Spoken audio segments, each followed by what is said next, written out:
In episode 13, titled Methodologies, PTES, and OSSTM, we're going to look at why formal methodologies matter even when you already know how to test.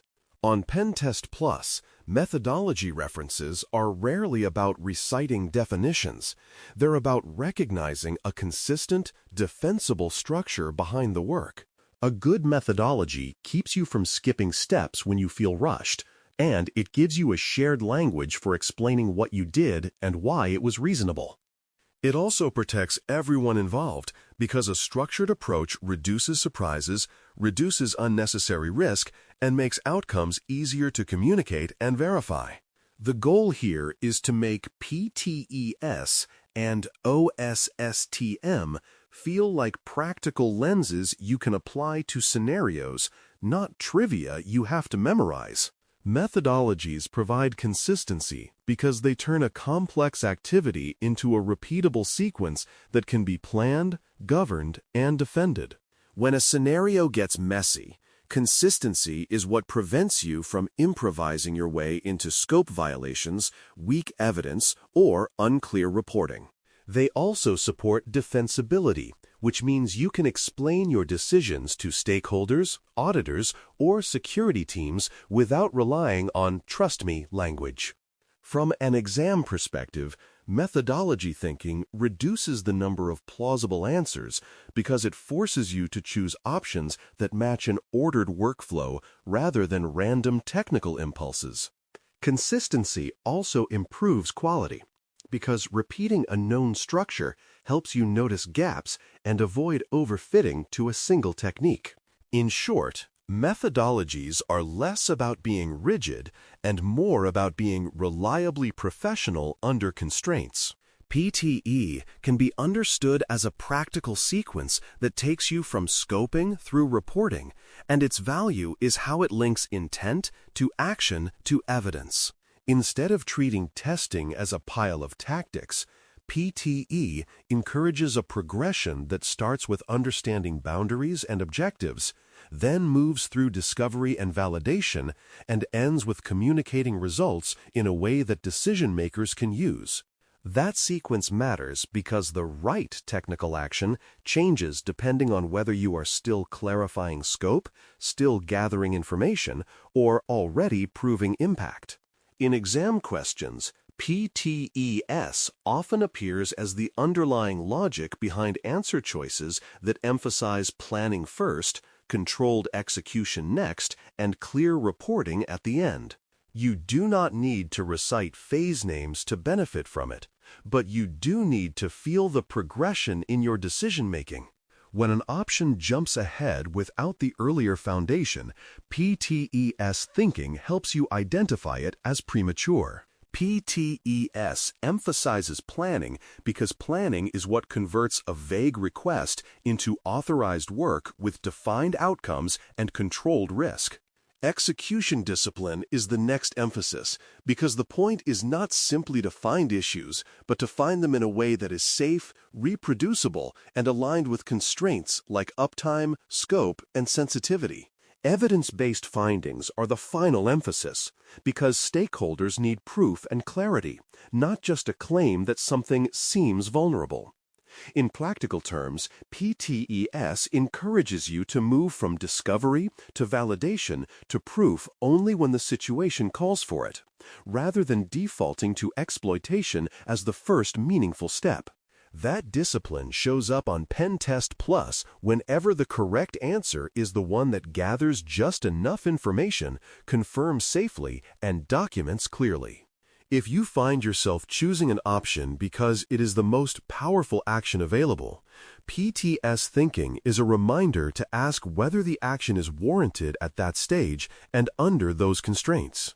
OSSTM is commonly described as a structured approach to measuring security controls, and that word measuring is the key to understanding how it differs from a purely exploit-driven mindset.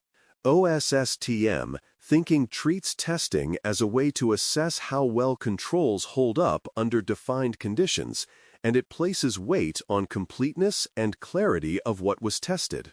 That can mean a stronger emphasis on defining what you are measuring, ensuring coverage of relevant areas, and being explicit about what conclusions are supported by the test. In exam scenarios, OSSTMM cues show up when the question focuses on control effectiveness, operational conditions, and whether testing coverage is sufficient to support a claim. This is not about being academic.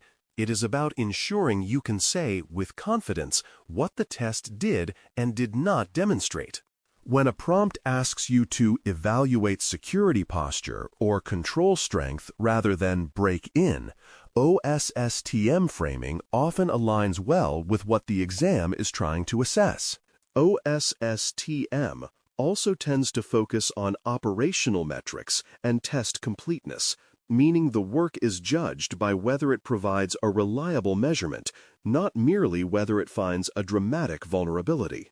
Operational metrics in this context are about observable outcomes, such as whether a control prevented access, whether monitoring detected activity, or whether processes behaved as expected under test conditions.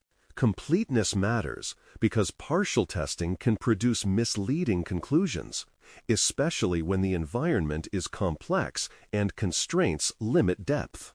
Pen Test Plus does not require you to become a methodology scholar, but it does expect you to recognize the difference between "we found a thing" and "we measured how well controls performed across the relevant surface." When you see answer choices that emphasize coverage, repeatability, and clear boundaries around what was assessed, that often matches OSSTM style thinking. If you see choices that make sweeping conclusions from a narrow observation, OSSTM thinking helps you recognize the weakness in that reasoning. Many exam questions reference methodologies indirectly through wording and flow rather than naming them explicitly. You'll see prompts that emphasize sequencing, like confirming authorization, gathering information, validating safely, and documenting outcomes, which aligns with a structured, phase-based approach. You'll also see prompts that emphasize measurement language, such as assessing control effectiveness, completeness of testing, or whether evidence supports a particular conclusion, which points toward a measurement-driven mindset. The exam tends to reward candidates who can sense when the question is asking for "what phase are you in" versus "what is the test trying to measure," even if no methodology name appears. This is why methodology awareness is useful. It turns subtle scenario cues into a clear decision framework. When two answers are both technically plausible, the one that better matches the implied methodology and workflow is often the correct one. In other words, methodology shows up as structure, not as vocabulary. Choosing the right approach becomes especially important when constraints limit testing depth, because constraints can change what is ethical, safe, and even possible. If uptime requirements or change freezes exist, your approach may need to emphasize low-impact validation and careful evidence collection rather than aggressive proof. If scope is narrow, your approach may need to focus on depth within that boundary, rather than broad coverage across adjacent systems. If time is limited, a structured approach can help you prioritize actions that produce the highest value evidence for reporting, instead of spending time on low-yield exploration.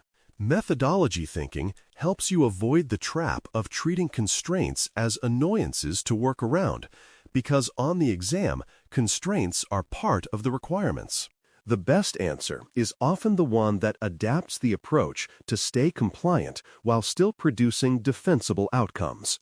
This is where methodology stops being theoretical and starts being the difference between a disciplined choice and an impulsive one. A particularly useful skill is mapping a scenario step to methodology phases without memorizing terms, because the exam often tests your ability to place an action correctly in the workflow. If the prompt describes establishing boundaries, confirming targets, or defining goals, You are in a planning and authorization mindset, regardless of what the phase is called. If the prompt describes learning what exists and what responds, you are in discovery territory, even if the question never uses that word. If the prompt describes confirming whether a suspected weakness is real, you are in validation territory, and you should prefer answers that prove reality safely rather than escalating risk for dramatic proof. If the prompt describes demonstrating consequences with controlled actions, you are in proof territory, and you still remain bound by safety and authorization. When you map steps this way, you can select answers based on what is appropriate now, not on what might be possible later. It's also important to avoid mixing concepts by treating methodology names as tools or techniques, because that confusion leads to bad exam choices. PTES and OSSTM are not things you run. They are frameworks that guide how you plan, execute, and communicate testing. A methodology does not replace technical skills, and it does not guarantee a result. It provides structure so your skills are applied safely and coherently. On Pen Test Plus questions, wrong answers sometimes imply that naming a methodology is the same as performing a task, which is a tell that the option is shallow. Another mixing mistake is using methodology labels to justify skipping governance steps, as if "we follow a methodology" means authorization and scope do not matter. A mature approach is to use methodology to strengthen discipline, not to excuse shortcuts. If you keep methodologies in the category of structure and defensibility, you'll avoid those traps. Now, imagine a scenario and label which PTS phase you are operating within, using plain language rather than memorized phase names.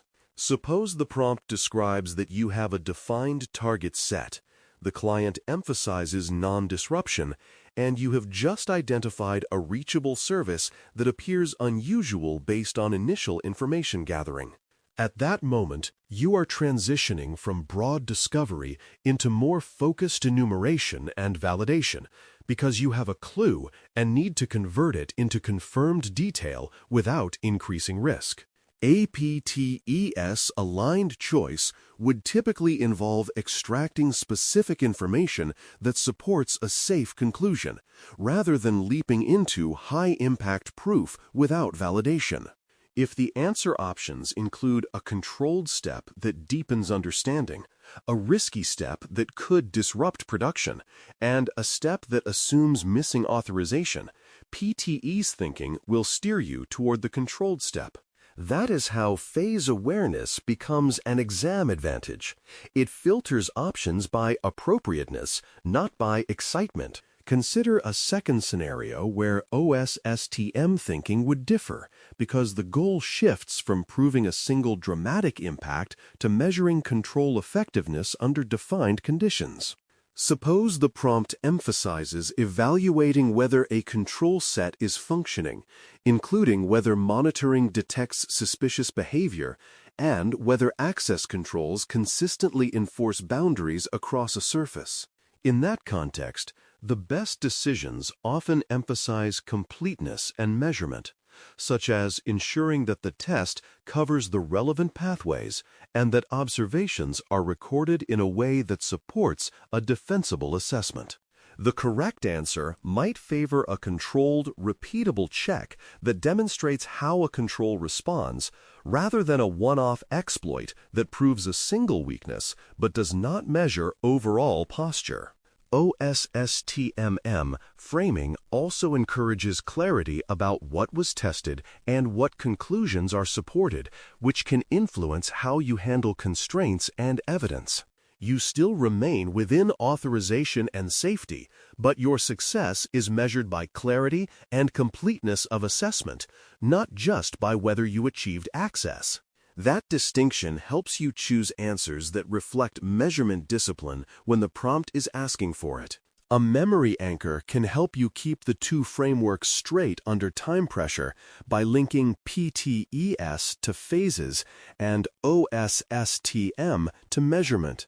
Think of PTES as the journey framework because it emphasizes moving through a discipline sequence from scoping to reporting with evidence guiding each step. Think of OSSTM as the measurement framework because it emphasizes assessing control performance and completeness, making sure your conclusions match what was actually tested. This anchor matters because exam questions sometimes present both mindsets as plausible, and you need a quick way to decide which one fits the prompt's intent. When the prompt emphasizes progression, next steps, and controlled proof tied to objectives, the journey framing tends to align. When the prompt emphasizes assessing how well controls work and whether coverage is sufficient, the measurement framing tends to align. Keeping those anchors distinct reduces confusion and improves your ability to justify why one option is better than another. Here is the mini review in 2 plain sentences that you should be able to say without effort. PTES is a practical, phased way to plan, execute, and report testing so actions stay disciplined and findings stay evidence-based. OSSTM is a structured way to measure security control performance and test completeness so conclusions are defensible and clearly bounded by what was assessed. Those sentences are intentionally simple because the exam is more interested in whether you can apply the idea than whether you can recite a detailed taxonomy. If you can use those sentences to interpret a scenario prompt, you can usually predict what kind of answer will fit the question's intent. When you cannot decide between 2 options, ask which sentence the question seems to be testing, because that often clarifies the expected approach. Methodologies, in the end, are decision lenses, and the exam uses them that way. This episode's takeaway is that PTES and OSSTM provide 2 complementary forms of structure, one centered on disciplined phases and one centered on measurement and completeness. PTES helps you choose actions that fit where you are in the workflow and encourages planning, execution discipline, and evidence-based reporting. OSSTMM helps you think in terms of control effectiveness and coverage, keeping conclusions aligned to what was actually tested under defined conditions. To practice applying both lenses, pick one scenario you know well and first classify it using the PTES journey mindset, identifying what step you are in and what outcome is appropriate next. Then, classify the same scenario using the OSSTM measurement mindset, focusing on what control performance is being assessed and whether the testing would support a defensible conclusion. When you can switch lenses like that, methodology questions stop being terminology and start being structured reasoning, which is exactly what Pen Test Plus is trying to measure. Thanks for listening. For more audio courses, daily newsletters, and more, please visit DailyCyber.News.